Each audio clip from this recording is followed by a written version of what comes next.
We delve into the heart of what truly matters, our families. Healthy families make healthy societies. I'm Randy. And I'm Leslie. We're diving deep into the powerful insights of Dr. Randy's groundbreaking book, The Family Legacy: Shaping Culture from the Inside Out. Hear inspiring stories and strategies to transform your family.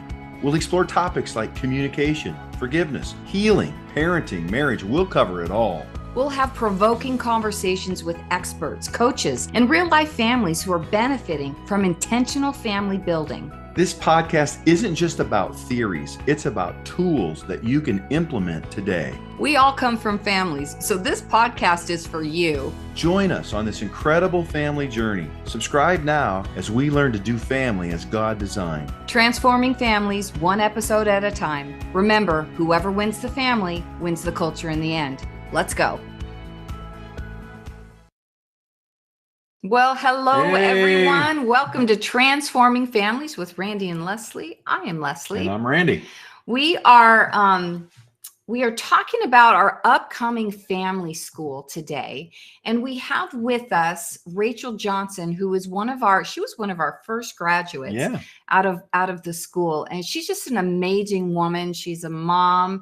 She's a daughter of the King. She's a homeschooler. She's involved in ministry at her church. She pretty much walks on water.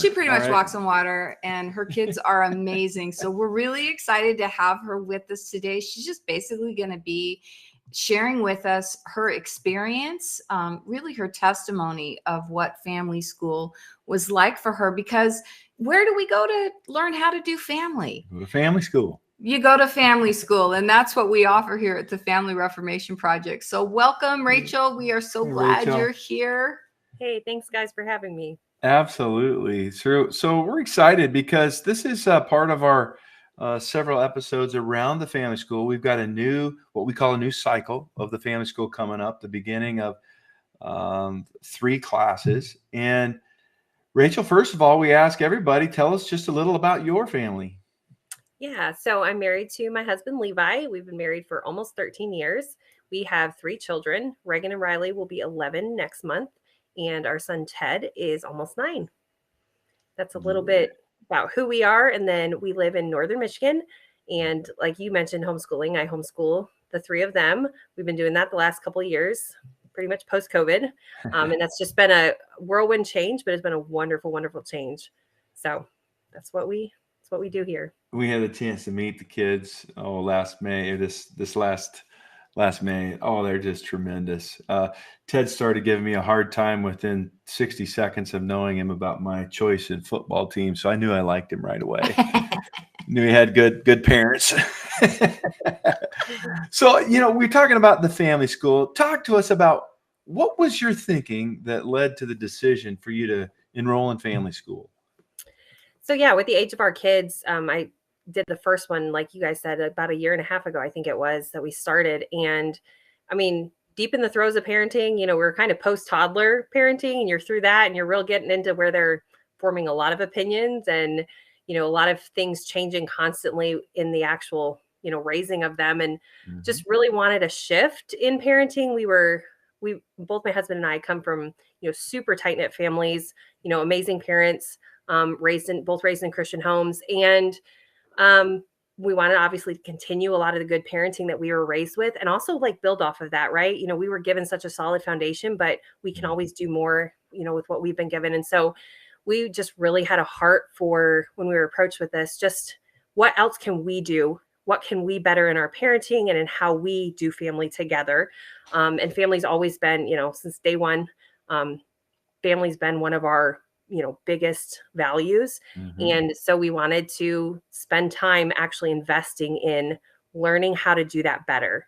And not just taking what we've been given and, going off of that, but actually diving in, like, what does God say about it? What do we need to know? And more specifically, what does God say about our family and our kids and our marriage and about us and who we are specifically? So that was really our goal for going into it. And I took family school by myself. It was, my husband was on kid duty that time, and he's like, you go ahead and take it and learn what you can and pass it along. So that's how we did that. Yeah. And we've known you for quite a while, and it's interesting. So here's somebody, you're probably listening and you're thinking, you know what? That's what I want. Our family's not bad. It's pretty good. But boy, it could be better, and things are changing, right? Our kids are growing, our approach needs to change. We've had others on our podcast sharing about their reason for going to family school, and it was more because their marriage was in crisis. And or there was, so there's a number of reasons why people decide, hey, I'm going to take some time and actually learn how to do family like God designed. Yeah, Rachel's going to share some more about some of the things that she's passed on to her kids already at their young ages and how they're engaging with the work, which is just, her testimonies are just the best. But you said something a minute ago, Rachel, and you said invest. Yeah. And the truth is we have money and time. When we think about what are the assets we have to govern and steward in a life on this planet, and for the most part, it's our time and our money, and we invest in those things that we most value. Yeah. And I love that you and Levi came from really solid, biblically sound families, large families. But you knew there was more, that there's this walking in the fullness and investing into what really matters. Mm-hmm. And so you've done that with your family. And so we just applaud you. But I also want to speak to those people out there whose families, you didn't come from a great family. You really, I don't know how to do family. I just, I just did opposite of what I was raised with. Mm-hmm. When your kids might be older, they might be grown even. And this work is designed for every family, wherever you find yourself in your journey. But Rachel's really speaking to those of you out there, whether you're grandparents or maybe you're right in those throes of life with those elementary age kids. Listen up, because Rachel has some great stories. Yeah. So before we get to the exact stories, just take a moment. So you signed up, you enrolled for family school, and you got the Zoom link, and you clicked on. And what was your experience of the classroom and the dynamics of the family school? Great question. So yeah, didn't really know what to expect. I had never taken a Zoom class before, so that part of it was a whole new experience for me as well. But right away, there was just this, element of just safety and love, and everyone just engaged in learning. People from all over, most people I had never met before. We're all just looking at each other's faces, but spending time each week getting to know each other. But also, as we learned a new thing about how to do family and how to do life, it was spending that time debriefing together and really being able to get vulnerable with each other and talk through the struggles, share the wins of the week, how it worked well and sometimes how it didn't work well. But to be able to get to just really be vulnerable and help each other, but also learn from each other as well. And as Randy and Leslie were teaching us and guiding us all along the way, we could also learn. And it was just, the timing of the classes worked well for me, being in the evening time. I know there were people there from all over in all time zones, but it being an evening class was wonderful. Kiddos were heading to bed. It's a more quiet time of the day for me, so I can more mentally focus at that time, less distractions and all of that. But just, I really, really enjoyed the relationships that developed through that. Even, so many continuing to this day that I never would have dreamed of, but the way they've deepened and just the culture that was created in that classroom online setting. Just honestly, even though you're via Zoom, it was amazing how much you could build connection just the way they're structured. Yeah, you mentioned several things that I'm so glad to hear, because we intentionally built it that way. We create that safe environment, and then we deliver tools, and there's specific step-by-step thing of how we have recognized God builds family, and right out of the Word of God. And then what you said was, we would debrief them, and we would go do them as a family. And that's important. Experiential learning is a big part of the family school. This isn't just ideas that we pass on. There's ideas, but they're put inside of tools and actions and exercises. And then you go do those. And then you come back, and then there's this community of people that are all wanting to make family better in some way, and learning together, and some deep lasting friendships. Was that your experience too? Really made some really lasting friendships? Absolutely. A lot of deep relationships, and something that I enjoy is that it's people from all walks of life, people from all stages of life, right? So not just people with ages of my kids' ages, or people, with the same marriage I might have or similar stages. We're able to learn from everybody and then build relationships, which I think is so valuable, to have people all with different experiences.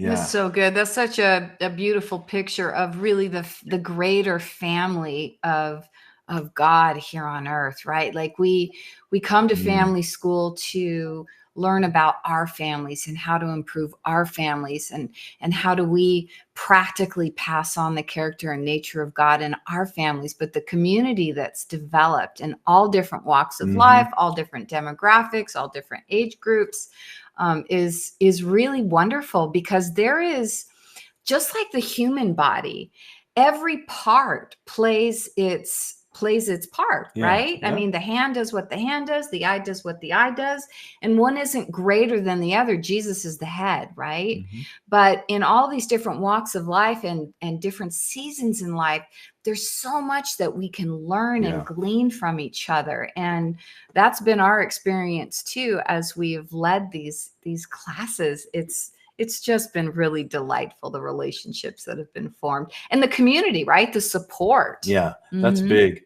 real big. Okay, well, but we're going to take a break here in a little bit. Before we go to break, give us one of your observations of a key learning, we call in the word. What was the key learning from the family school? And I know there's a number of them, but some exercise, some tool that you use, and you could just give us a quick story. I would say a really big one for us would be fact story tool. Just recognizing as we're experiencing something and creating a story around whatever the facts may be. We've been able to implement that all the time with our family, whether it's me and my husband, whether it's with our kids, or all together. Yeah. But just, taking the facts of what might have happened in life, a situation that may have occurred, and Yeah. breaking it down. And, what are we thinking about it, and how does God see this? Yeah. And then being able to separate and recreate a new story and see it the way God sees it, if that's not how we're storying it. And what's the benefit of doing that? Put you on the spot a little bit. So we taught that tool as a part of how to walk in the Spirit, part of our EQ, emotional intelligence protocol. But when you do that, what happens? Just the freedom that comes from that, of being able to, not keep having to living continually under that old story that I feel creates more bondage, and you're just constantly stuck in that lie, stuck like in a loop almost. Yeah. That you begin seeing everything, based on that negative story that you wrote around an experience, and it Mhm. just creates bondage. Yeah. So this is important for our listeners. The first word she said, it creates freedom. So in this particular tool, it's just one of them, but this tool helps us understand that we choose how we interpret what happens in our life. Yeah. And we do it most often as children when we're figuring life out. And if we choose a wrong story, if we choose something that's bad or disagrees with God, that becomes eventually an ingrained pattern of thinking, or what the Bible calls a stronghold. And so if I am pushed down on the playground as a kid, that's a fact. And I might make it mean that something's wrong with me, or that people don't like me, or that I have to somehow perform for people to like me. And we don't even realize that we do it. And this tool helps us recognize that whether we did it knowingly or unknowingly, we can go back to that fact and give it a different story. A different story might be, that person was angry and they were afraid, and so they lashed out at me. And so it isn't about me being less than or wrong or rejected or whatever. And the reason that's so important is just what you said. It creates freedom.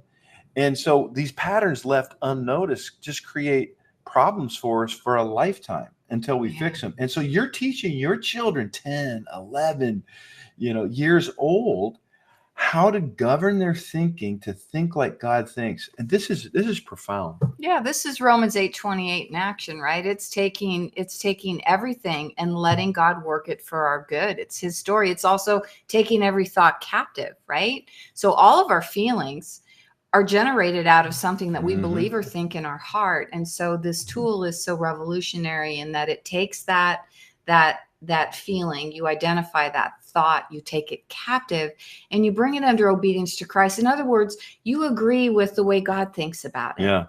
And so to Randy's point, we believe that we're less than because we were bullied as children. We don't know this, but we're subconsciously looking for evidence moving forward to support that story because it's a story.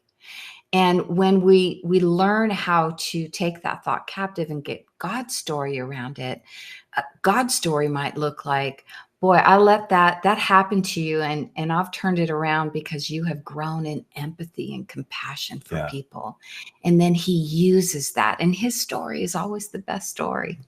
Yeah. So, and some people say, "Oh, how your children can learn how to do that?" Absolutely. You're proof. We're going to come back and hear some more testimonies about just Rachel putting some of these tools from the family school into practice with her children. But first of all, just have a listen. Are you tired of feeling disconnected from your spouse or children? Do you want to create a home filled with love, joy, and purpose? In this fast-paced, crazy world, it's easy to lose sight of what truly matters, your family. The Family School is here to guide you on this incredible journey based on Dr. Randall Bixby's best-selling book, The Family Legacy: Shaping Culture from the Inside Out. The Family School provided us with the tools and strategies to build a healthy family culture. It's amazing to experience the transformation. The Family School is a game changer. Our communication has improved, along with our ability to forgive and stay connected. We now have a blueprint to raise our son and teach him how to lead his own family one day. The support and community at the Family School are incredible. We're not alone in this journey. Family School has impacted our family relationally by transforming how we interact with each other, improving our communication skills to create a safe environment for everyone to be open and fully themselves. At the Family School, you'll discover biblical strategies, practical tools, and a supportive community that will empower your family to thrive. Enroll in the Family School today and embark on a life-changing adventure. Through interactive classes, personalized coaching, and transformative resources, you'll learn practical techniques to heal, grow, and thrive as you build your family in God's design. Visit our website at www.thefamilyreformationproject.com. Start shaping your family's legacy now. Join the Family School today. Learn to do family by design.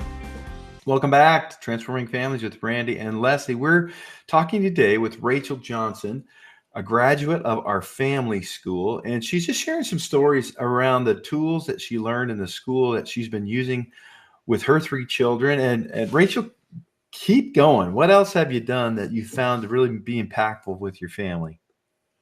Yeah, so another one that we use a lot is PI tool, the personal investigator. And even just most recently, within the last couple days, I was having a conversation with one of my kids, asked them how they were feeling. I could notice something was a little bit off. They couldn't really put words to it. And after a few minutes, they just said, "Hey, Mom, could you give me a couple minutes? I'm going to go to my room. I'm going to take a minute and think about what I'm feeling." We have these feeling emoji cards that they use. So they asked if I could give me they said, "Could you give me the cards first?" And I said, "Yeah, I'll get you the cards." And so they took those. They said, "I'm going to go to my room. I'll be back in a couple minutes and let you know." It's like, that's cool. Like I didn't expect it to go this far, but that's wonderful. And they rely heavily on those cards if they can't think of a word off the top of their head. And I just love that. So after a few minutes, they actually came back and they had written me out like a whole page and identified 2 feeling words. And at the top they'd written, "I am feeling, blank and blank." And they had actually written underneath each of the feeling words 2 points of why they were feeling that way, which the personal investigator goes into, what are the thoughts behind those feelings and where is that showing up? And it was amazing because the way my kids approach it now, like I said, they wouldn't be able to label it necessarily and be like, "I'm using the personal investigator tool." But it's just become so much of our part of how we operate as a family that that's just a habit for them, that's how we identify what we're feeling and how we identify like what's causing that, what is our thinking behind that feeling? And then how do we handle it? And how do we decipher what's truth in those feelings, and or what's truth behind those thoughts and all of that. And so that was just such a neat moment, even just from the last couple of days of, oh wow, this is really sticking, and it's just sort of becoming habit. Those moments don't necessarily happen every single time, but that was just one of those really celebratory victory moments. I have to put a Yes. plug in for Rachel here. These emoji cards that she mentioned, yeah. she and her kids a few years ago developed these, and we're going to put Rachel's contact information down in the descriptor if you wanted to reach out. She actually makes and sells these cards, and they're flip cards, and they have pictures of emojis that all of her children picked Laminated. out and they're laminated. And on the back of them, there's 4 to 6 descriptor words, actual vocabulary words that match that emotion. You might remember the posters when we were kids, or if you ever went to a child psychologist, they just had the primary ones: happy, sad, angry, right? But these go into much more detail. So they're not just brilliant in helping kids identify how they're feeling if they don't have the ability to read yet.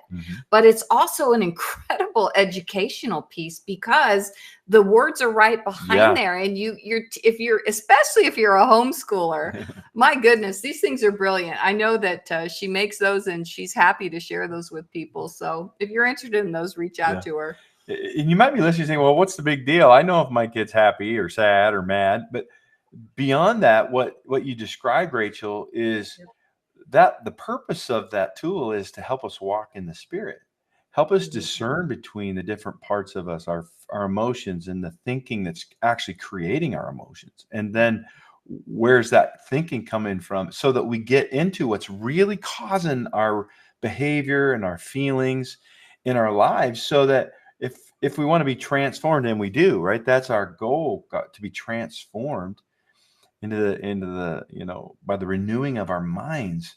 And so you're teaching your kids to identify and to critically think and to self-govern, and they're 10 or 9, 10, 11. This is an amazing, we don't teach this in our schools anymore. No, as a matter of fact, we have what we call feeling words or soul words in our individual coaching practices. And when I first got into coaching, I was kind of shocked, where people do not have language to describe their feelings. And so by implementing this work, we can learn it at any age, but especially with children, you're teaching them how to give language, identify their feelings, give language to that. Because if you can't do that, you can't figure out how to change it. True. This critical thinking piece. So it's just a brilliant tool, and Rachel has come up with a brilliant visual. Yeah, it's such a good tool. Thank you, Rachel. Yeah. Hey, so we could go on. I know we've heard a lot more stories, but for time's sake today, what did you have to overcome any obstacles to actually sign up and pay the money and take the time to take family school? Like, was there anything in your thinking is like, well, I don't know, or whatever, and tell us about that. Yeah. So, I mean, right off the bat, it was an initial, immediate, like just a mental, oh yeah, this would be amazing. Like that was an easy yes. But when you think about logistically, that is a whole different type of a yes. That involves putting it into play. But obviously there's a financial commitment involved, and you want to decide, is this worth my investment? And for us, that was an easy thing. It involves making the choice, that's where our money's going to go. Obviously, as we know, money doesn't grow on trees. So, it was choosing to make that as an investment. Invest in our family was definitely worth our money. The time was another factor with having young children, with having busy lives, as everyone does, whether or not you have children, you do have a busy life. And so, it's a long commitment and it's a lot of time, but I can honestly say it was well worth the time, and obviously has continued to be the best investment we've ever made. But yeah, making the choice took a little bit of figuring out and working schedules around making sure that this was the priority and that, we could make this time work. Again, I loved the timing of it. Evening time is probably the best time because I'm with my kids all the time. So, evening time was the best for me. And I loved that on a weeknight. But Yeah, it was definitely some investment choices had to be made. Mm-hmm. Yeah. It's interesting, we see it, we talk to people about the family school, and sometimes we get the deer in the headlights, like, the what? Family school. And it kind of catches me now because, if we wanted to learn how to garden, we wouldn't think twice about, oh, I'm going to go get a book and read it, or I'm going to get on YouTube and find a class or watch some video because I want to learn how to garden, or if I want to learn how to fix my car. Oh, I mean, it's easy. I'm going to take some time and I'm going to do some learning because I want to do that.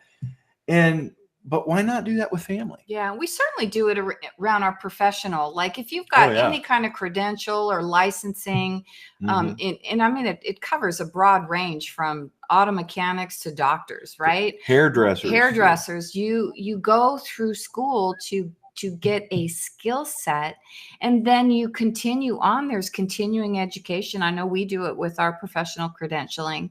And so Mhm. why is there a balking when we think about making that kind of investment into the most important thing that we will Yeah. ever do on this planet is parenting?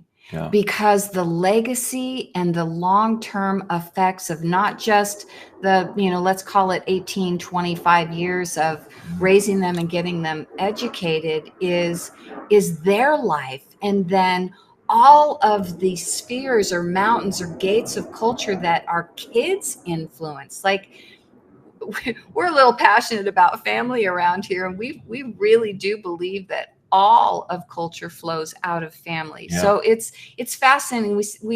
We're experiencing over these last few years, there tends to be a blind spot around family. Mhm. People just think, oh, I'm having kids and I take them to Sunday school and I've got them in soccer and dance and, we're busy but they're fine. And it's not saying that those things are wrong. Right. The point is we invest in what we're most committed to. Yeah. Family just doesn't happen by accident. Unless it does. Yeah. So we're getting down there in our time. But Rachel, what would you say to listeners who are maybe hearing this and they're thinking, I'm interested in that. I wonder if I should take family school. What would you say to them? I would obviously, based on my own experience, say absolutely yes. Don't even hesitate. But I would also say, even if you're unsure, at least give it a try. The least you're going to do is walk away with something. I promise, even one class has a big investment potential. So regardless of if you think you're going to last the whole time, if you think you can do some of it or all of it, any of it, Randy and Leslie do not ever have a time that we're together that you don't walk away with something, and usually many, many things that you can continue to use. So honestly, every minute is not wasted, or there's not a single minute wasted. So I would say jump in, give it all you've got, or give it whatever you do have, capacity for at that time. Yeah, that's so good. Yeah, and the classes are offered in 3 different cycles, if you will. It's a total of a 5-month commitment if you were to commit to all 3 classes. But the first one is just around family identity. That's the one that's starting up soon. And that we cover a wide range of emotional intelligence tools around how to actually do family, how to talk to your kids, how to talk to your spouse, how to listen, how to forgive. What does it look like to create that safe, fun environment in your house where everybody's seen and heard? And then the classes continue on in other areas. But to Rachel's point, yeah, sign up for even the first class. You won't be disappointed. It's interesting to me. If you would tell me, hey, Randy, you can pay somebody $20 an hour to teach your entire family and your kids how to be successful at family. Like, who wouldn't do that? Really, like, what? You can really teach me how to do family and teach my kids how to do family God's way and succeed for $20 an hour, less than $20 an hour? Are you kidding me? Like, that's an investment I would make just every day, right? I mean, how much? It's a lot cheaper than, I'm sorry, this might sound bad, a lot cheaper than a lot of therapy, or a lot cheaper than a lot of, other problems that we try to remedy family when it's broken. And we do have broken families. I'm not making light of it, but Sometimes we shy away from something because it takes some time or it takes a little money. And what we better realize that if we avoid working on our family now, there's a high likelihood that we will have to work on it a lot later. And so that's not a threat, by the way, but it is a true statement. So, Rachel, any last words? I would just say, do it. Your family is worth the investment. I like it. Well, that's it for us. Remember, join us for Family School. Check out the details below. We hope to see you in this new round of classes, and whoever wins the family wins the culture in the end. We'll see you guys next time. Thanks, Rachel. That wraps up another inspiring episode of Transforming Families with Randy and Leslie. We hope that today's conversation has left you feeling empowered and equipped to take action. Remember, transforming families begins with transforming ourselves. Let's be intentional, loving, and persevere. You're not alone. We're right here with you. We believe Proverbs 24:3. Wise people are builders. They build families, businesses, and communities. Through intelligence and insight, their enterprises are established and endure. Thanks for joining us today. We encourage you to stay connected with us on social media, join our email list, and learn more about our resources and classes at the Family School by visiting thefamilyreformationproject.com. Remember to subscribe, share with your loved ones, and spread the word about transforming families. We'll see you on our next episode. And remember, whoever wins the family wins the culture in the end.